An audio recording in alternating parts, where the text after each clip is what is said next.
ಈ ಕಾರ್ಯಕ್ರಮ ಕಾಲ್ಪನಿಕವಲ್ಲ. ಯಾರೊಬ್ಬರ ಧಾರ್ಮಿಕ ಭಾವನೆಗಳಿಗೂ ಧಕ್ಕೆ ತರುವುದು ಕೂಡ ಈ ಕಾರ್ಯಕ್ರಮದ ಉದ್ದೇಶವಲ್ಲ. ನಮ್ಮ ನಡುವೆ ಹಾಗೂ ನಮ್ಮ ಸುತ್ತಮುತ್ತ ಪ್ರತಿನಿತ್ಯ ಕೇಳಿಬರುವ ಮಿಥ್ಯಗಳನ್ನ ಹಾಗೂ ಮಿಥ್ಯ ರೂಪದ ಸತ್ಯಗಳನ್ನ ಒಡೆದು ಅಸಲಿಯತ್ತನ್ನಷ್ಟೇ ಸಾಬೀತುಪಡಿಸುವುದು ನಮ್ಮ ಉದ್ದೇಶ. ನಾವು ಸಾಬೀತು ಮಾಡುವ ಸತ್ಯಗಳು ಕೇವಲ ನಮ್ಮ ದೃಷ್ಟಿಕೋನಗಳನ್ನಷ್ಟೇ ಒಳಗೊಂಡಿರುವುದಿಲ್ಲ. ನಾವು ಪ್ರಸಾರ ಮಾಡಿದ ವಿಚಾರಗಳಿಗೆ ಸಂಬಂಧಪಟ್ಟ ನಿಖರ ಹಾಗೂ ಸತ್ವಯುತ ಆಧಾರಗಳನ್ನು ಸಹ ಬಿತ್ತರಿಸುತ್ತೇವೆ. ಇದರಿಂದಾಚೆಗೂ ಸುಳ್ಳನ್ನೇ ನಂಬಿ ಸಂತಸದಿಂದಿರುತ್ತೇವೆ ಎನ್ನುವವರು ಈ ಪ್ರೋಗ್ರಾಂ ನೋಡಬೇಡಿ. ಹಾಯ್ ಫ್ರೆಂಡ್ಸ್, ಎಲ್ರಿಗೂ ಸಲಾಂ, ನಮಸ್ತೆ, ಗುಡ್ ಈವ್ನಿಂಗ್. ವಾರ ಪೂರ್ತಿ ಕೆಲಸ ಅಂತ ಇದ್ರು, ಆರಾಮಾಗಿ ವೀಕೆಂಡ್ ಮಜಾ ತಗೊಳ್ತಾ ಇದ್ದೀರಾ ಅನ್ಸುತ್ತೆ. ತಗೊಳ್ಳಿ, ಪ್ರತಿ ವಾರ ಒಂದಷ್ಟು ಬೊಗಳೆ ನ್ಯೂಸ್ಗಳನ್ನ ಬಯಲು ಮಾಡೋ ಹಂಗೇನೆ ಈ ವಾರನೂ ಒಂದಷ್ಟು ಇಂಟ್ರೆಸ್ಟಿಂಗ್ ಭಯಾನಕ ಸುದ್ದಿಗಳನ್ನು, ಆ ಸುಳ್ಳು ಸುದ್ದಿಯಿಂದ ಇರೋ ಅಸಲಿ ಸತ್ಯವನ್ನು ಬಯಲು ಮಾಡೋಕ್ಕೆ ಅಂತ ತಿರ್ಗಾ ವಾಪಸ್ ಬಂದಿದ್ದೀನಿ. ವೆಲ್ಕಮ್ ಟು ಈ ಪ್ರೋಗ್ರಾಮ್ ನೋಡಬೇಡಿ. ನಾನು ರಾಜಶೇಖರ್ ಬಂಡೆ.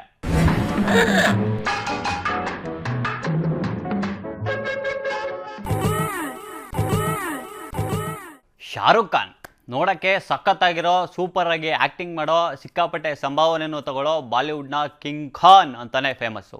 ಈ ಶಾರುಖ್ ಖಾನ್ ಮೇಕಪ್ ಇಲ್ಲದೆ ಮನೆಯಿಂದ ಆಚೆ ಬರೋದೇ ಇಲ್ವಂತೆ. ಯಾಕಂದರೆ ಅವ್ರ ತಲೆಯಲ್ಲಿ ಕೂದಲೇ ಇಲ್ವಂತೆ. ಅಷ್ಟೇ ಯಾಕೆ, ಮೇಕಪ್ ಇಲ್ಲದೆ ಇರೋ ಶಾರುಖ್ ಖಾನ್ ನೋಡೋಕ್ಕೆ ಖರಾಬ್ ಆಗೋರಂತೆ. ಏನಿದು ಕರ್ಮಕಾಂಡ, ಒಂಚೂರು ನೀವೇ ನೋಡ್ರಪ್ಪ. ಶಾರುಖ್ ಖಾನ್ ತಲೆಯಲ್ಲಿ ಒಂದು ಕೂದಲಿಲ್ವಂತೆ. ಟೋಫನ್ ಹಾಕೊಂಡು ಓಡಾಡ್ತಾರಂತೆ ಕಿಂಗ್ ಖಾನ್.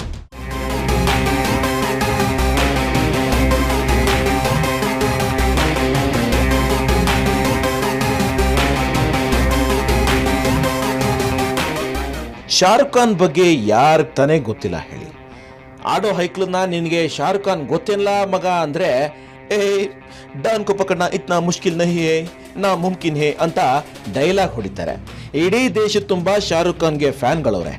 ಆ ವಯ್ಯ ಮನೆಯಿಂದ ಆಚೆ ಬಂದ್ರೆ ಸಾಕು, ಓ ಅಂತ ಜನ ಓಡಿ ಹೋಗಿ ಅವ್ರನ್ನ ಮುತ್ಕೊಂಡ್ ಬಿಡ್ತಾರೆ. ಅಂದಂಗೆ ಶಾರುಖ್ ಖಾನ್ ಪಿಕ್ಚರ್ಗಳನ್ನ ನಾವು ನೀವೆಲ್ಲರೂ ನೋಡೇ ಇರ್ತೀವಿ.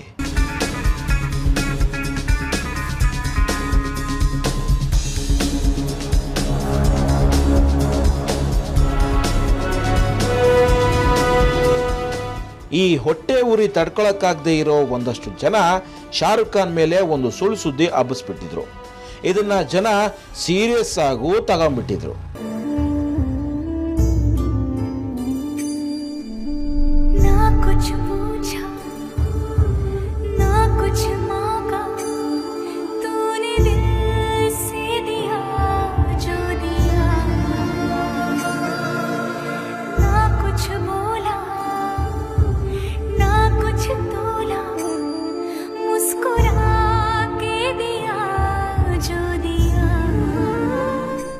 ನಾವು ನೀವೆಲ್ಲ ಶಾರುಖ್ ಖಾನ್ನ ಪಿಕ್ಚರಲ್ಲೋ ಇಲ್ಲಾಂದ್ರೆ ಟಿವಿ ಇಂಟರ್ವ್ಯೂಗಳಲ್ಲೋ ನೋಡಿರ್ತೀವಿ. ಟಿವಿಗಳಲ್ಲಿ ಬರೋ ಹೀರೋಗಳು ಯಾವಾಗಲೂ ಮೇಕಪ್ ಹಚ್ಕೊಂಡಿರ್ತಾರೆ ಅನ್ನೋದೊಂದು ಮಾತಿದೆ. ಹಂಗೇನೆ ಈ ಶಾರುಖ್ ಖಾನ್ ಕೂಡ ಮನೆಯಿಂದ ಆಚೆಗೆ ಮೇಕಪ್ ಬಳಕೊಂಡೇ ಕಾಲಿಡೋದಂತೆ.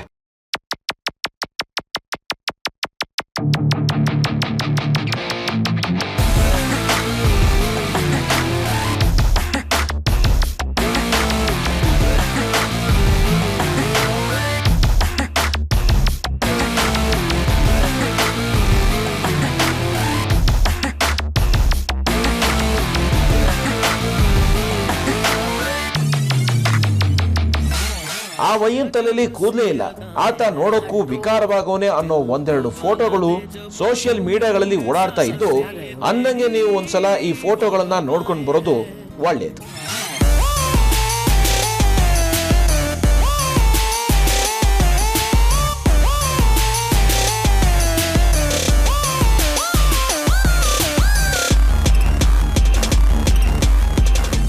ಈ ಫೋಟೋಗಳನ್ನು ನೋಡಿದ್ರೆ ಆಗಲ್ಲಪ್ಪ, ನಮ್ಮ ಕಿಂಗ್ ಖಾನ್ ತಲೆಯಲ್ಲಿ ಕೂದಲೇ ಇಲ್ಲ ಅಂತ ನಿಮಗೂ ಒಂದ್ಸಲ ಶಾಕ್ ಆಗ್ಬೋದು. ಡೋಂಟ್ ವರಿ, ನಮ್ಮ ಬಾಲಿವುಡ್ನ ಕಿಂಗ್ ಖಾನ್ ಶಾರುಖ್ ಖಾನ್ಗೆ ವಯಸ್ಸು 50-51 ಆಗದೆ ಅನ್ನೋದೇನೋ ನಿಜ. ಹಂಗಂತ ಆ ವಯ್ಯನ್ ತಲೆಯಲ್ಲಿ ಕೂದಲುದ್ರಿ ಬೋಡ ಏನೂ ಆಗಿಲ್ಲ. ಈಗ್ಲೂ ಶಾರುಖ್ ಖಾನ್ 20-30 ವಯಸ್ಸಿನ ಹುಡುಗನ ಥರನೇ ಕಾಣ್ತಾರೆ. ನೀವೇಳೋದನ್ನ ಸರಿ, ಹಂಗಾರೆ ಈ ಫೋಟೋಗಳು ಸುಳ್ಳು ಹೇಳ್ತಿದ್ದಾವ ಅಂತಾನೂ ನೀವು ಕೇಳಬಹುದು. ನೀವು ಕೇಳದೇ ಇದ್ರು ಆ ಕಥೆನ ನಾವು ಹೇಳ್ತೀವಿ, ಕೇಳ್ಕೊಂಬಿಡಿ. 2008ರಲ್ಲಿ ಶಾರುಖ್ ಖಾನ್ ಯಾವುದೋ ಒಂದು ಪ್ರಾಡಕ್ಟ್ ಅಡ್ವರ್ಟೈಸ್ಮೆಂಟ್ಗೋಸ್ಕರ 75 ವರ್ಷದ ಮುದುಕನ ವೇಷ ಹಾಕಬೇಕಿತ್ತು. ಅದಕ್ಕೆ ಶಾರುಖ್ ಖಾನ್ನ ಮುದುಕನ ಹಾಗೆ ಕಾಣಿಸೋದಕ್ಕೆ ಅಂತ ಬಾಳ್ ತಲೆ ಥರ ಕಾಣೋ ವಿಗ್ ಹಾಕಿದ್ರು. ಆವಾಗ ಯಾರೋ ಪಕ್ಕದಲ್ಲಿದ್ದವರು ಚೆನ್ನಾಗೈತೆ ಇರಲಿ ಅಂತ ಒಂದು ಫೋಟೋ ತೆಗೆದವನೆ. ಸೋಷಿಯಲ್ ಮೀಡಿಯಾ ಜನಕ್ಕೆ ಈ ಫೋಟೋ ಅದೆಂಗೆ ಸಿಕ್ತೋ ಏನೋ, ಶಾರುಖ್ ಖಾನ್ ಬೋಡ ಆಗ್ಬಿಟ್ಟವ್ರೆ, ನೋಡೋಕ್ಕೂ ವಿಕಾರ ಆಗವ್ರೆ ಅಂತ ಸುಳ್ಳು ಸುದ್ದಿ ಹಬ್ಬಿಸೇ ಬಿಟ್ರು. ಇದನ್ನೇ ನಂಬ್ಕೊಂಡಿದ್ದ ಜನ ಈ ಸಿನಿಮಾದವರೆಲ್ಲ ಇಷ್ಟೇನೇ ಕಣ್ಲ ಮಗ, ನೋಡಕ್ ಮಾತ್ರ ತಳುಕು ಬಳುಕು, ಒಳಗೆಲ್ಲ ಬರೀ ಹುಳುಕು ಅಂತ ಮಾತಾಡಕ್ಕೆ ಶುರು ಮಾಡ್ಕೊಂಡ್ಬಿಟ್ಟಿದ್ರು. ಹೀಗೆ ಮಾತಾಡಿದವರೆಲ್ಲ ಇವಾಗ ಅದೇನಂತಾರೋ ಏನೋ, ಹೋಗ್ಲಿ ಬಿಡಿ, ಒಂದು ಸೀಲ್ ಹೊಡೆದು ನಾವು ಮುಂದಿನ ಮ್ಯಾಟ್ರಿಗೆ ಹೋಗೋಣ. ಬಾರಪ್ಪ ಸೀಲಪ್ಪ, ಹೊಡಿ ಸೀಲು. ಇವಾಗ ಏನಿದ್ರು ಎಲ್ಲಿ ನೋಡಿದ್ರು ಸೆಲ್ಫಿಗಳದ್ದೇ ಕಾರ್ಬಾರು. ಕುಂತ್ಕೊಂಡಿದ್ರು ಸೆಲ್ಫಿ, ನಿಂತ್ಕೊಂಡಿದ್ರು ಸೆಲ್ಫಿ. ಇನ್ನೂ ಅತಿರೇಕ ಅಂದರೆ ಕೆಲವರು ಸತ್ತಿರೋ ಅವರ ಸಂಬಂಧಿಕರ ಡೆಡ್ ಬಾಡಿ ಮುಂದೆನೂ ನಿಂತ್ಕೊಂಡು ಸೆಲ್ಫಿ ತೆಗೆಸ್ಕೊಂಬಿಟ್ಟವ್ರೆ. ಅದಂಗಿರಲಿ, ಇತ್ತೀಚೆಗೆ ಸೋಷಿಯಲ್ ಮೀಡಿಯಾಗಳಲ್ಲಿ ಒಂದು ಸೆಲ್ಫಿ ಸಾನೇ ಸೌಂಡ್ ಮಾಡ್ತಾ ಇತ್ತು. ಅದೇನಪ್ಪ ಅಂತ ನೋಡಿದ್ರೆ ಅದ್ಯಾರೋ ಹೆಂಗ್ಸು ಸೆಲ್ಫಿ ತಗೊಳ್ಳುವಾಗ ದೆವ್ವ ಒಂದು ಹಿಂದೆ ಬಂದು ನಿಂತ್ಕೊಂಡ್ಬಿಟ್ಟದೆ. ದಿಸ್ ದೆವ್ವದ ಕತೆ is very very very interesting. Take A lock. ಮೊಬೈಲಲ್ಲಿ ಸೆಲ್ಫಿ ತಕೊಂಡ್ರೆ ದೆವ್ವ ಬರುತ್ತೆ, ಹುಷಾರು. ಇದು ಅಂತಿಂತ ಪೀಡೆ ದೆವ್ವ ಅಲ್ಲ, ಸೆಲ್ಫಿ ದೆವ್ವ. ಇದು ಮೊಬೈಲ್ ಯುಗ ಅಲ್ಲಲ್ಲ, ಸೆಲ್ಫಿ ಯುಗ. ಇವಾಗೇನಾದರೂ ಜನಗಳು ಎಲ್ಲಂದ್ರಲ್ಲಿ ಹೆಂಗಂದ್ರಂಗೆ ಸೆಲ್ಫಿ ತಗೊಂಡು ಸೋಷಿಯಲ್ ಮೀಡಿಯಾಗಳಿಗೆ ಅಪ್ಲೋಡ್ ಮಾಡಿಬಿಡ್ತಾರೆ. ಕೆಲವು ವಿಚಿತ್ರ ಸೆಲ್ಫಿ ತಗೊಳ್ಳೋಕ್ಕೋಸ್ಕರ ನೂರಾರು ಅಂತಸ್ತಿರೋ ಗೋಪುರಗಳನ್ನೇ ಹತ್ತಿ ನಿಂತ್ಕೊಂಡು ಸತ್ರು ಪರವಾಗಿಲ್ಲ ಒಂದು ಸೆಲ್ಫಿ ತಗೊಂಡೇ ಸತಾಗನ ಅಂತ ಅಷ್ಟು ಮೇಲಕ್ಕೆ ಹೋಗಿ ನಿಂತ್ಕೊಂಡು ಸೆಲ್ಫಿ ತಗೋತಾರೆ.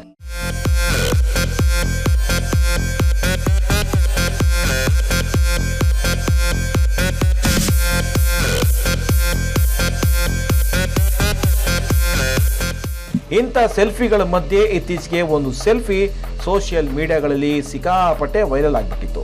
ಯಾಕಂದ್ರೆ ಒಬ್ಳು ಹೆಂಗಸು ಪೋಸ್ ಹೊಡ್ಕೊಂಡು ಸೆಲ್ಫಿ ತಗೊಳ್ಳುವಾಗ ಹಿಂದ್ಗಡೆ ಒಂದು ದೆವ್ವ ಬಂದು ನಿಂತ್ಬಿಟ್ಟಿತ್ತು. ಈ ಫೋಟೋ ಫೇಸ್ಬುಕ್, ಟ್ವಿಟರ್ಗಳಲ್ಲಿ ಕಾಣಿಸ್ಕೊಳ್ತಿದ್ದಂಗೆ ಜನಗಳು ಎದ್ನೋ ಬಿದ್ನೋ ಅಂತ ಶೇರ್ ಮಾಡ್ಕೊಂಡಿದ್ರು. ಒಂದಷ್ಟು ಜನ ಅಂತೂ ನಾವು ಒಬ್ಬೊಬ್ಬರೇ ಹಿಂಗೆ ಸೆಲ್ಫಿ ತಗೊಂಡ್ರೆ ಹಿಂದೆ ದೆವ್ವ ಬರ್ಬೋದು ಅಂತ ಚೆಕ್ ಮಾಡಿದ್ದು ಉಂಟು. ಇನ್ನೊಂದಷ್ಟು ಜನ ಸುಮ್ಮನೆ ಯಾಕೆ ರಿಸ್ಕ್ ತಗೊಳ್ಳೋದು ಅಂತ ಮೊಬೈಲಲ್ಲಿ ಫೋಟೋ ತಗೊಳ್ಳೋದನ್ನೇ ನಿಲ್ಲಿಸ್ಬಿಟ್ಟಿದ್ರು. ಸೋಷಿಯಲ್ ಮೀಡಿಯಾಗಳಲ್ಲಿ ಅಕೌಂಟ್ ಓಪನ್ ಮಾಡ್ಕೊಂಡಿರೋ ಜನ ಓದ್ಕೊಂಡಿರೋರು, ಪ್ರಪಂಚ ಜ್ಞಾನ ಇರೋರು ಅಂತ ಕೆಲವರು ಮಾತನಾಡ್ಕೊಳ್ತಾರೆ.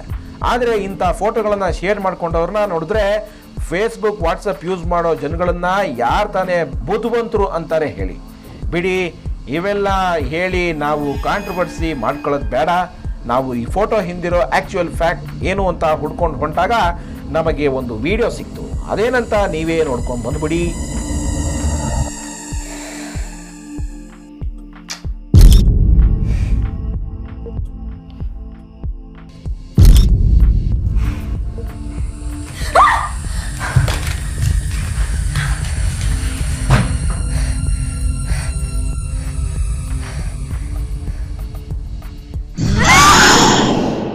ನೀವಿಷ್ಟು ಹೊತ್ತು ನೋಡಿದ್ದು ಒಂದು ಶಾರ್ಟ್ ಫಿಲ್ಮ್. ಇದರ ಹೆಸರು ಸೆಲ್ಫಿ ಫ್ರಮ್ ಹೆಲ್ ಅಂತ. ಇದನ್ನ ನಮ್ಮ ಕನ್ನಡದಲ್ಲಿ ನರಕದಿಂದ ಬಂದ ಸೆಲ್ಫಿ ಅನ್ನಬಹುದು. ಈ ಶಾರ್ಟ್ ಫಿಲ್ಮ್ ಯೂಟ್ಯೂಬ್ನಲ್ಲಿ ಸಿಕ್ಕಾಪಟ್ಟೆ ಸೌಂಡ್ ಮಾಡಿತ್ತು. ಈ ಶಾರ್ಟ್ ಫಿಲ್ಮ್ ವಿಡಿಯೋದಿಂದ ತೆಗೆದುಕೊಂಡಿದ್ದ ಫೋಟೋನ ಸೋಷಿಯಲ್ ಮೀಡಿಯಾಗಳಲ್ಲಿ ಕೆಲವರು ಇದು ರಿಯಲ್ ದೆವ್ವದ ಫೋಟೋ ಅಂತ ನ್ಯೂಸ್ ಮಾಡಿದ್ರು. ಅದನ್ನೇ ಜನರು ಓಹೋ ದೆವ್ವ ನೋಡ್ರಪ್ಪ ದೆವ್ವ ಅಂತ ನಂಬಿಟ್ಟಿದ್ರು ಅಷ್ಟೇ. ಇಂಥ ತಲೆ ಮಾಸಿದ ವಿಷಯದ ಬಗ್ಗೆ ನಾವು ಸಾನೆ ಮಾತಾಡೋದು ಬೇಡ. ಒಂದು ಸೀಲ್ ಹೊಡೆದು ಮುಂದಕ್ಕೆ ಹೋಗೋಣ. ಲೇ ಸೀಲ್ ಹೊಡೆಯೋನೆ, ಸೀಲ್ ಪ್ಲೀಸ್.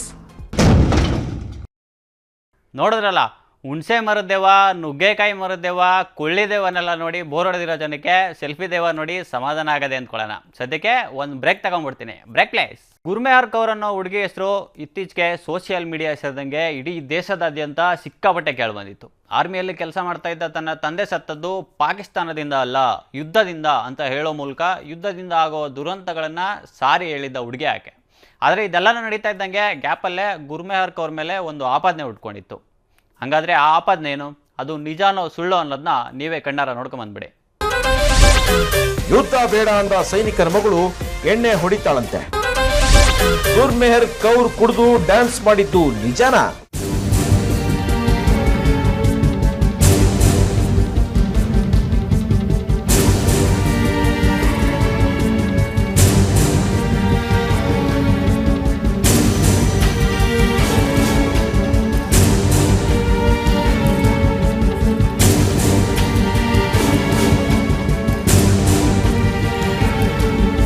ಗುರ್ಮೆಹರ್ ಕೌರ್ ತನ್ನ ತಂದೆ ಯುದ್ಧದಿಂದ ಸತ್ತರೆ ಹೊರತು ಪಾಕಿಸ್ತಾನ ತನ್ನ ತಂದೆಯನ್ನ ಕೊಂದಿಲ್ಲ ಅಂತ ಹೇಳೋ ಮೂಲಕ ಇಡೀ ದೇಶದ ಬಾಯಿಗೆ ಚರ್ಚೆಯ ವಿಷಯವಾಗಿದ್ಲು.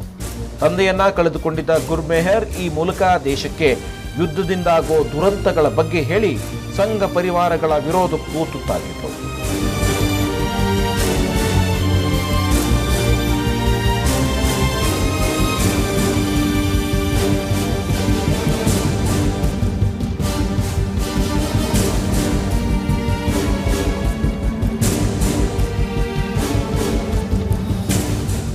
ಇದೆಲ್ಲ ನಡೀತಿದ್ದಂಗೆ ಸೆಂಟ್ರಲ್ಲಿ ನಂದೆಲಿಡ್ಲಿ ನಂಜುಂಡೇಶ್ವರ ಅಂತ ಇನ್ನೊಂದು ವಿಡಿಯೋ ಯೂಟ್ಯೂಬ್ನಲ್ಲಿ ಅಪ್ಲೋಡ್ ಆಗಿತ್ತು. ಆ ವಿಡಿಯೋದಲ್ಲಿ ಒಬ್ಳು ಹುಡುಗಿ ಏನೇನೋ ಕುಡ್ಕೊಂಡು ಒಂದು ಹಾಡಿಗೆ ಡ್ಯಾನ್ಸ್ ಮಾಡ್ತಾ ಇದ್ಲು. ಈ ವಿಡಿಯೋನ ಅಪ್ಲೋಡ್ ಮಾಡಿದ ಸಂಘ ಪರಿವಾರದವರು ಈ ವಿಡಿಯೋದಲ್ಲಿರೋ ಹುಡುಗಿನ ಗುರ್ಮೆಹರ್ ಕೌರ್ ಅಂತ ಹೇಳಿಬಿಟ್ಟಿದ್ರು. ಆಕೆ ಆಲ್ಕೋಹಾಲ್ ಕುಡಿದು ಅಸಭ್ಯವಾಗಿ ಡ್ಯಾನ್ಸ್ ಮಾಡೋವಳೆ ನೋಡಿ ಅಂತ ವಿಡಿಯೋದ ಜೊತೆಗೆ ಬರೆದಾಕಿದ್ರು. ನಾವು ಈ ವಿಡಿಯೋದ ಹಿಂದಿನ ಫ್ಯಾಕ್ಟ್ ಏನು ಅಂತ ಹುಡುಕ್ ನೋಡಿದ್ವಿ. ಅದೇನು ಅಂತ ಹೇಳೋಕ್ಕೂ ಮೊದಲು ಇನ್ನೊಂದ್ಸಲ ವಿಡಿಯೋನ ನೀವು ಡೀಟೇಲ್ ಆಗಿ ನೋಡ್ಕೊಂಡ್ಬಿಡಿ.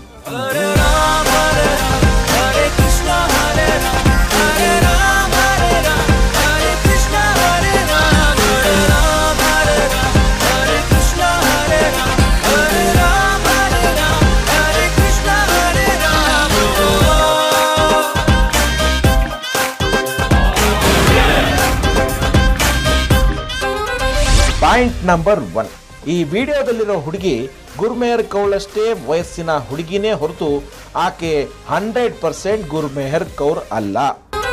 ಪಾಯಿಂಟ್ ನಂಬರ್ 2, ಭಾರತದಲ್ಲಿರೋ ಕಾರ್ಗಳಿಗೆ ಸ್ಟೇರಿಂಗ್ ಯಾವ ಕಡೆ ಇರ್ತದೆ ಅಂದ್ರೆ ಎಂತ ಹೆಬ್ಬೆಡ್ ಗಿರಾಕಿನೂ ಬಲಗಡೆ ಇರ್ತದೆ ಅಂತ ಹೇಳ್ತಾನೆ. ಆದ್ರೆ ಈ ಕಾರ್ನಲ್ಲಿ ಸ್ಟೇರಿಂಗ್ ಇರೋದು ಎಡಭಾಗಕ್ಕೆ, ಅಂದ್ರೆ ಆ ಕಾರು ಭಾರತದಲ್ಲ. ಪಾಯಿಂಟ್ ನಂಬರ್ 3, ಆಕೆ ಕುಡಿತಾ ಇರೋ ನೀರಿನ ಬಾಟಲ್ ಅದರ ಮೇಲಿರೋ ಹೆಸರು ನೋಡಿದ್ರೆ ಅದೊಂದು ದುಬೈ ನೀರಿನ ಬಾಟಲ್ ಕಂಪನಿಯ ಹೆಸರು ಅನ್ನೋದು ಗೊತ್ತಾಗ್ತದೆ. ಹೌದು, ಈ ಕಾರು ಭಾರತದಲ್ಲ. ಅಲ್ಲಿ ಅದನ್ನೇನೋ ಕುಡಿದು ನೃತ್ಯ ಮಾಡ್ತಿರೋ ಹುಡುಗಿನೂ ಕೂಡ ಗುರ್ಮೆಹರ್ ಕೌರ್ ಅಲ್ಲ. ಇಲ್ಲಿ ಬೇಕಂತಾನೆ ಗುರ್ಮೆಹರ್ ಕೌರ್ನ ಕಂಡ್ರೆ ಆಗದೆ ಇರೋ ಸಂಘ ಪರಿವಾರದವರು ಇಂಥ ಅಪಪ್ರಚಾರ ಮಾಡೋರೇ ಅಷ್ಟೇ. ಅದನ್ನ ಬಿಟ್ರೆ ಮತ್ತೆ ಬೇರೇನೂ ಇಲ್ಲ. ಮಕಾನು ನೋಡ್ಬಿಡಿ, ಮುಲಾಜು ನೋಡ್ಬಿಡಿ, ಹೊಡಿರಿ ಸೀಲು. ತಮಿಳುನಾಡಿನ ಪೊಲೀಸರು ದೊಡ್ಡದೊಂದು ಆಪರೇಷನ್ ಮಾಡವರಂತೆ. ಅವರಿಗೆ ಒಂದಷ್ಟು ಮಕ್ಕಳ ಡೆಡ್ ಬಾಡಿಗಳು ಸಿಕ್ಕಿದಾವಂತೆ. ಆ ಮಕ್ಕಳನ್ನು ಕಿಡ್ನ್ಯಾಪ್ ಮಾಡಿ ಅವರ ದೇಹದಲ್ಲಿದ್ದ ಅಮೂಲ್ಯ ಅಂಗಗಳಾದ ಕಿಡ್ನಿ ಆ್ಯಂಡ್ ಕಣ್ಣುಗಳನ್ನು ಕದ್ಬಿಟ್ಟವ್ರಂತೆ ಅಂತ ಹೇಳ್ಕೊಂಡು ಒಂದು ಫೋಟೋ ಎಲ್ಲರ ಮೊಬೈಲಲ್ಲಿ ರನ್ನಿಂಗ್ ರೇಸ್ ಓಡ್ತಾ ಇತ್ತು. ಇದೇನಪ್ಪ ಇದು ಅಂತ ಅದ್ರ ಹಿಂದೆ ಬಿದ್ವಿ. ಅವಾಗ ಕಿತ್ಕೊಂಡು ಬಂದಿದ್ದು ಈ ಬಂಡವಾಳ. 100 ಮಕ್ಕಳ ಕಿಡ್ನಿ ಕದ್ದು ಕೊಂದು ಹಾಕಿದ್ರ ಪಾಪಿಗಳು. ತಮಿಳುನಾಡು ಪೊಲೀಸರು ಹಿಡಿದ ಗ್ಯಾಂಗ್ ಕತೆ ಏನ್ ಗೊತ್ತಾ? ಫೇಸ್ಬುಕ್, ಟ್ವಿಟರ್ಗಳಲ್ಲಿ ಒಂದು ನ್ಯೂಸು ಸಿಕ್ಕಾಪಟ್ಟೆ ವೈರಲ್ ಆಗೋಗಿತ್ತು. ಅದು ಭಯಂಕರ ನ್ಯೂಸ್ ಕೂಡ ಆಗಿತ್ತು.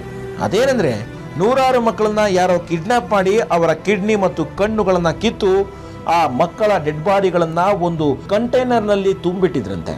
ಅದನ್ನ ತಮಿಳುನಾಡು ಪೊಲೀಸ್ನವರು ಪತ್ತೆ ಹಚ್ಚಿಬಿಟ್ಟವರಂತೆ.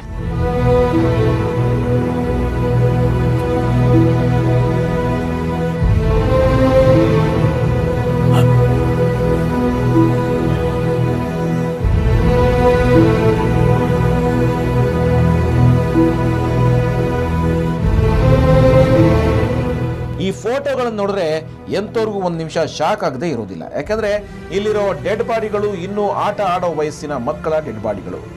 ಅವರ ಕಣ್ಣು ಮತ್ತು ಕಿಡ್ನಿಗಳನ್ನ ಕದಿಯೋ ಜಾಲ ಒಂದು ಇದೆ ಅಂದ್ರೆ ಎಂತವರೆಗೂ ಗಾಬರಿ ಆಗ್ಬಿಡುತ್ತೆ. ನಾವು ಈ ಫೋಟೋದ ಜಾಡು ಹಿಡಿದು ಹೊರಟಾಗ ನಮಗೆ ಅಚ್ಚರಿ ಕಾದಿತ್ತು. ಯಾಕಂದ್ರೆ ಇದೇ ಫೋಟೋನ ಬಳಸ್ಕೊಂಡು ಥಾಯ್ಲ್ಯಾಂಡ್ ಪೊಲೀಸ್ನವರು ಈ ಮಕ್ಕಳ ಡೆಡ್ ಬಾಡಿಗಳನ್ನ ಪತ್ತೆ ಹಚ್ಚಿದ್ರಂತೆ ಅಂತ ಸೋಷಿಯಲ್ ಮೀಡಿಯಾಗಳಲ್ಲಿ ಶೇರ್ ಮಾಡ್ಕೊಂಡಿದ್ರು. ನಮಗೆ ಯಾಕೋ ಸ್ವಲ್ಪ ಡೌಟ್ ಹೊಡೆಯೋಕೆ ಪ್ರಾರಂಭವಾಯಿತು.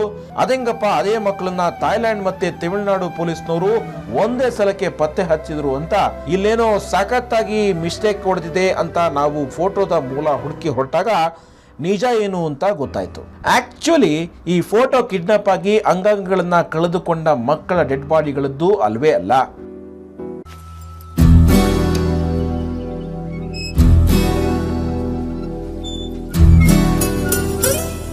ಎರಡ್ 2013ನೇ ಇಸ್ವಿ ಆಗಸ್ಟ್ 21ನೇ ತಾರೀಕು ಬೆಳಗ್ಗೆ ಸಿರಿಯಾದ ಗೌಂಟಾ ಅನ್ನೋ ಪ್ರದೇಶದ ಮೇಲೆ ಬಶೀರ್ ಅಲ್ ಅಸಾದ್ ಅನ್ನೋ ಸಂಘಟನೆ ಕೆಮಿಕಲ್ ಬಾಂಬ್ ದಾಳಿಯನ್ನ ನಡೆಸಿತ್ತು. ಆ ಭಯಂಕರ ದಾಳಿಗೆ ಸತ್ತ ನೂರಾರು ಜನರಲ್ಲಿ ಈ ಮಕ್ಕಳು ಕೂಡ ಸೇರಿತು. ಆ ದುರಂತವನ್ನ ಮೀಡಿಯಾಗಳಲ್ಲೂ ಕೂಡ ರಿಪೋರ್ಟ್ ಮಾಡಿದ್ವು. ಈ ದುರಂತ ಘಟನೆಯ ಫೋಟೋವನ್ನ ಸ್ವಹಿತಾಸಕ್ತಿಗೆ ಬಳಸಿಕೊಂಡಿರೋ ಈ ಹೃದಯಹೀನರ ಹೃದಯ ಎಷ್ಟು ವಿಕಾರ ಇರ್ಬೋದು ಅಲ್ವಾ? ವೀಕ್ಷಕರೇ, ಇಂಥ ದರಿದ್ರ ಮನಸ್ಥಿತಿಗಳು ಶೇರ್ ಮಾಡೋ ಫೋಟೋಗಳನ್ನ ನೀವು ಶೇರ್ ಮಾಡೋ ಮೊದಲು ಒಂದ್ಸಲ ಕ್ರಾಸ್ ಚೆಕ್ ಮಾಡ್ಕೊಳ್ಳಿ. ಅರ್ಜೆಂಟಾಗಿ ಇದರ ಮೇಲೊಂದು ಸೀಲ್ ಹೊಡಿರಪ್ಪ. ಸುಳ್ಸುದ್ದಿ ಎಬ್ಸೋ ಜನ ಮಕ್ಕಳನ್ನು ಬಿಡಲ್ವಲ್ರಿ. ಅವ್ರ ಕೈಗೆ ಬಿಳೆ ನಾಗರವು ಕಡ್ದು ಅವ್ರಿಗೆ ಬರಬಾರ್ದು ಬಂದು ಊರಾಚೆ ತಿಪ್ಪೆ ಕಡಿಕೆ ಚಾಪೆ ಎತ್ಕೊಂಡು ಹೋಗ ಬಿಡಿ.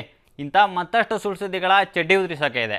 ಒಂಚೂರು ರೆಡಿ ಆಗ್ತೀನಿ, ನೀವು ಮೊದಲು ಇನ್ನೊಂದು ಸಣ್ಣ ಬ್ರೇಕ್ ತೊಗೊಂಡ್ಬಿಡಿ. ವೆಲ್ಕಮ್ ಬ್ಯಾಕ್ ಟು ಈ ಪ್ರೋಗ್ರಾಮ್. ನೋಡಬೇಡಿ, ಪಾರ್ಲೇಜಿ ಬಿಸ್ಕೆಟ್ ಬಗ್ಗೆ ಯಾರಿಗೆ ತಾನೇ ಗೊತ್ತಿರಲ್ಲ ಹೇಳಿ. ಆಲ್ಮೋಸ್ಟ್ ಇಂಡಿಯಾದ ಎಲ್ಲ ಜನ ಈ ಬಿಸ್ಕೆಟ್ನ ರುಚಿ ನೋಡಿರ್ತಾರೆ. ನಾನು ತಿಂದಿದ್ದೀನಿ, ಅದು ಬೇರೆ ವಿಷಯ. ಅಂದಂಗೆ ನಾವು ಹೇಳೋಕೆ ಹೊರಟಿರೋದು ಈ ಪಾರ್ಲೇಜಿ ಬಿಸ್ಕೆಟ್ ಕವರ್ನ ಮೇಲೆ ಇದ್ದ ಪುಟ್ಟ ಹುಡುಗಿಯ ಫೋಟೋ ಬಗ್ಗೆ. ಪಾರ್ಲೇಜಿ ಕವರ್ನ ಮೇಲಿದ್ದ ಮಗು ಬೇರೆ ಯಾರೂ ಅಲ್ಲ, ಇನ್ಫೋಸಿಸ್ನ ಫೌಂಡರ್ ನಾರಾಯಣ ಮೂರ್ತಿ ಅವರ ಪತ್ನಿ ಸುಧಾ ಮೂರ್ತಿ ಅವರೇ ಅಂತ ಸೋಷಿಯಲ್ ಮೀಡಿಯಾಗಳಲ್ಲಿ ನ್ಯೂಸು ನೆಗೆದಾಡ್ತಾ ಐತೆ. ಏನಾದ್ರ ಕತೆ ಅಂತ ಕಣ್ಣಾಯಿಸ್ಕೊಂಡು ಬಂದ್ಬಿಡೋಣ, ನಡೀರಿ.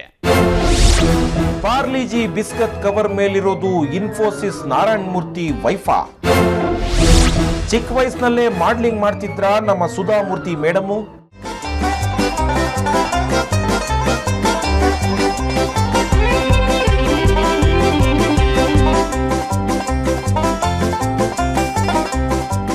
ಪಾರ್ಲಿಜಿ ಎಲ್ಲರೂ ಇಷ್ಟಪಟ್ಟು ತಿಂತಾ ಇದ್ದ ಬಿಸ್ಕತ್ತು. ಈ ಬಿಸ್ಕತ್ ಕಂಪನಿ ಒಂದು ಕಾಲದಲ್ಲಿ ಇಡೀ ದೇಶಕ್ಕೆ ಅತಿ ಹೆಚ್ಚು ಬಿಸ್ಕತ್ ಪೂರೈಸಿದ ಕಂಪನಿ ಅನ್ಸ್ಕೊಂಡಿತ್ತು. ಈ ಪಾರ್ಲಿಜಿ ಬಿಸ್ಕತ್ ಕವರ್ ಮೇಲೆ ಒಂದು ಮಗುವಿನ ಫೋಟೋ ಇರೋದು ನಿಮ್ಮೆಲ್ರಿಗೂ ಗೊತ್ತೇ ಇದೆ. ಈ ಮಗು ಫೋಟೋ ಇಂಟರ್ನೆಟ್ ಜಗತ್ತಿನಲ್ಲಿ ಹುಟ್ಟು ಹಾಕಿದ್ದ ಚರ್ಚೆಯೂ ಕೂಡ ದೊಡ್ಡ ಮಟ್ಟದ್ದೇ. ಅಂದಂಗೆ ಇತ್ತೀಚೆಗೆ ಈ ಫೋಟೋದಲ್ಲಿರೋದು ಇನ್ಫೋಸಿಸ್ನ ಫೌಂಡರ್ ನಾರಾಯಣ ಮೂರ್ತಿ ಅವರ ಪತ್ನಿ ಸುಧಾ ಮೂರ್ತಿ ಅಂತ ಒಂದಷ್ಟು ಜನ ಬೊಂಬಾ ಶುರು ಮಾಡ್ಕೊಂಡ್ಬಿಟ್ಟಿದ್ರು. पार्ले जी हमें अच्छा लगता है.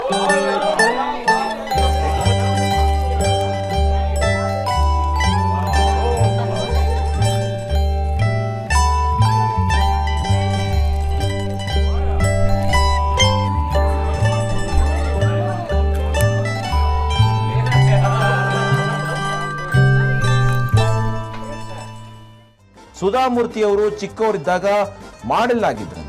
ಪಾರ್ಲಿಜಿ ಕಂಪನಿಯವರು ಸುಧಾ ಮೂರ್ತಿ ಅವರ ಫೋಟೋವನ್ನೇ ಪಾರ್ಲಿಜಿಯ ಕವರ್ಗೆ ಬಳಸ್ಕೊಂಡಿದ್ರಂತೆ. ಇಂಥ ಅದೆಷ್ಟೋ ಮಾಹಿತಿಗಳು ಫೇಸ್ಬುಕ್ ಮತ್ತು ಟ್ವಿಟರ್ನ ತುಂಬ ಹರಿದಾಡ್ತಾನೆ ಇದ್ವು. ನಾವು ಇದು ನಿಜವಾ ಸುಳ್ಳ ಅನ್ನೋದನ್ನ ಬಯಲು ಮಾಡೋದಕ್ಕೆ ಒಂದಷ್ಟು ಮಾಹಿತಿಗಳನ್ನ ಕಲೆ ಹಾಕಿದ್ವು. ಆ ಮಾಹಿತಿಗಳ ಪ್ರಕಾರ ಇದು ಟೋಟಲ್ ಸುಳ್ಳು ಅನ್ನೋದು ಗೊತ್ತಾಗೋಯ್ತು.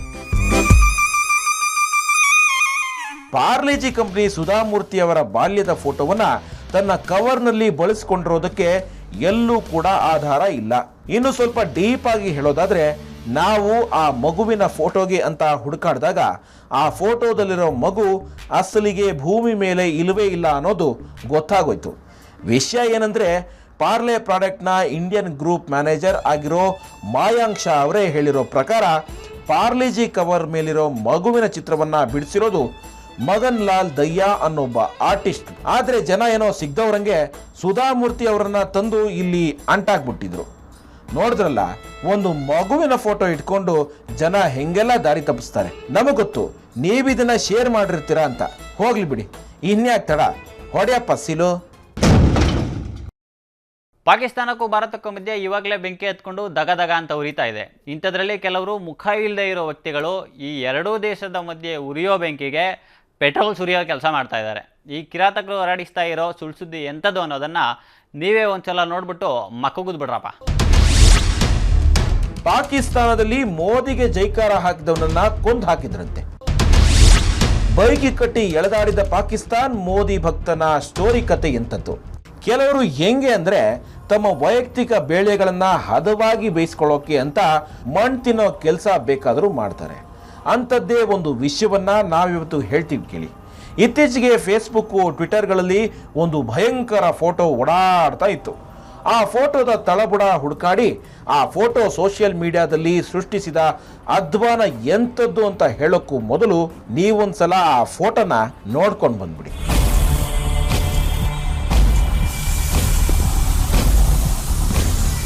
ನೀವೀಗ ನೋಡಿದ ಫೋಟೋದ ಹಿಂದೆ ಫೇಸ್ಬುಕ್ನಲ್ಲಿ ಓಡಾಡ್ತಾ ಇರೋ ದುರಂತ ಕತೆ ಏನಪ್ಪಾ ಅಂದರೆ, ಯಾರೊಬ್ಬ ಅಮಾಯಕ ಪಾಕಿಸ್ತಾನದ ಪ್ರಜೆ ಮೋದಿ ಮಾಡ್ತಿರೋ ಘನಂದಾರಿ ಸಾಹಸ ಸಾಧನೆಗಳನ್ನೆಲ್ಲ ನೋಡಿ ಇನ್ಸ್ಪೈರ್ ಆಗ್ಬಿಟ್ಟು ಜೈ ಮೋದಿ ಜೈ ಮೋದಿ ಜೈ ಜೈ ಮೋದಿ ಅಂತ ಕೂಗಾಡ್ತಿದ್ದಂತೆ.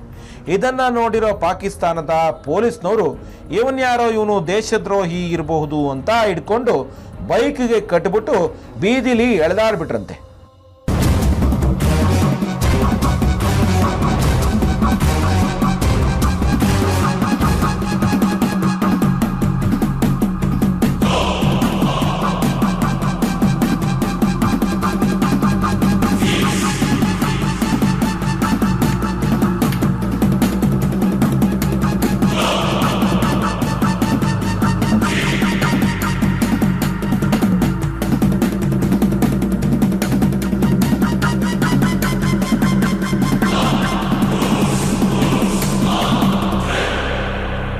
ನಾವು ಈ ಭಯಂಕರ ಇನ್ಸಿಡೆಂಟ್ ಪಾಕಿಸ್ತಾನದಲ್ಲಿ ನಡೀತಿತ್ತ ಅಂತ ಗಾಬರಿ ಆಗ್ಬಿಟ್ಟು ಸ್ವಲ್ಪ ಈ ಫೋಟೋ ಹಿಂದಿರೋ ಆಕ್ಚುಯಲ್ ಮ್ಯಾಟ್ರು ಏನಪ್ಪಾ ಅಂತ ನೋಡಿದ್ರೆ ಇವರ ಮಕ ಮುಚ್ಚ ಇದೊಂದು ಸುಳ್ಳು ಸುದ್ದಿ ಆಗಿತ್ತು. ನೀವು ನೋಡ್ತಿರೋ ಫೋಟೋ ನಿಜವಾದ್ದೇನೆ. ಆ ವ್ಯಕ್ತಿನ ಬೈಕ್ ಹಿಂದೆ ಕಟ್ಕೊಂಡು ದಾರಿ ಉದ್ದಕ್ಕೂ ಎಳೆದಾಡಿರೋದು ನಿಜಾನೇ.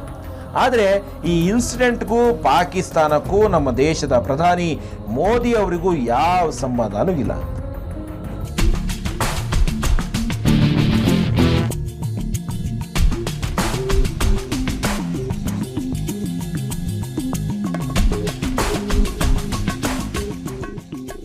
ಇದೇನಪ್ಪ ನಡೆದಿರೋ ಘಟನೆ ನಿಜ ಅಂತವ್ರೆ, ಹಂಗಾದ್ರೆ ಎಲ್ಲಿ ಇದು ಆಗಿರೋದು ಅಂತ ನೀವು ಕೇಳೋದೇ ಆದರೆ ಸ್ವಲ್ಪ ಕಿವಿ ಶಾರ್ಪ್ ಮಾಡಿಕೊಂಡು ಕೇಳಿಸ್ಕೊಂಬಿಡಿ.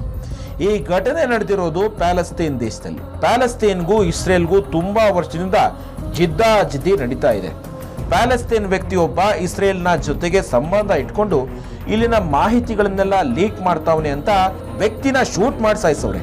ವಾರ್ನಿಂಗ್ಗೆ ಇರಲಿ ಅಂತ ಬೈಕ್ ಹಿಂದಕ್ಕೆ ಕಟ್ಕೊಂಡು ದರ್ದರ ಅಂತ ಹೆಡ್ ಬಾಡಿನ ಎಳೆದಾಡೋರು. ಇದನ್ನ ಎಡೆಲ್ ಹೆನಾ ಅನ್ನೋ ವ್ಯಕ್ತಿ ಫೋಟೋ ತೆಗೆದವನೆ. ಅಷ್ಟೇ ಯಾಕೆ, ಈ ಫೋಟೋ ತೆಗೆದಿದ್ದಕ್ಕೆ ಆ ಹೆಡೆಲ್ ಹೆನಾ ಅನ್ನೋ ವ್ಯಕ್ತಿಗೆ 2-3 ಪ್ರಶಸ್ತಿನೂ ಬಂದವೆ. ಈ ಫೋಟೋನ ಇಂಟರ್ನೆಟ್ನಿಂದ ಎಗರಿಸಿರೋ ಕೆಲಸಕ್ಕೆ ಬಾರದೇ ಇರೋ ಹೈಕ್ಳು ಫೇಸ್ಬುಕ್ ಅಲ್ಲಿ ಸುಳ್ಳು ಸುದ್ದಿ ಬರೆದು ಶೇರ್ ಮಾಡ್ಕೊಂಡ್ಬಿಟ್ಟವ್ರೆ. ಇದು ಕಂಡ್ರಪ್ಪ ಈ ಫೋಟೋ ಹಿಂದಿರೋ ಆಕ್ಚುಯಲ್ ಫ್ಯಾಕ್ಟು. ನೋಡಿದ್ರಲ್ಲಪ್ಪ ಎಂತೆಂಥ ಫೋಟೋ ಇಟ್ಕೊಂಡು ಜನರು ಹೆಂಗೆಲ್ಲ ಆಟ ಆಡ್ತಾರೆ ಅಂತ.